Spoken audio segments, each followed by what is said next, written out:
સુરત શહેર ક્રાઇમ બ્રાન્ચના AHTUમાં ફરજ બજાવતા લોકરક્ષક ધીરુભાઈ નકાભાઈ ઠાકરિયા વચેટિયાની 25,000ની લાતેદાર અંગે હાથે ઝડપાઈ ગયો છે.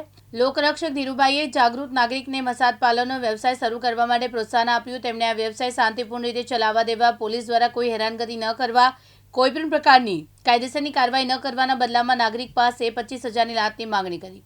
આ ભ્રષ્ટાચારના ખેલમાં લોકરક્ષક ધીરુભાઈ એકલા હતા. તેમને વચેટિયા તરીકે રોનકભાઈ મણીલાલ ત્રિવેદી નામના ખાનગી વ્યક્તિની મદદ લીધી. રોનક ત્રિવેદી છાપરાબાટા રોડ અમરોલીનો રહેવાસી છે. ફરિયાદી જ્યારે લાંચ આપવા તૈયાર ન થયા તેમણે એસીબીનો ટોલ ફ્રી નંબર પર સંપર્ક કરી ફરિયાદ નોંધાવી.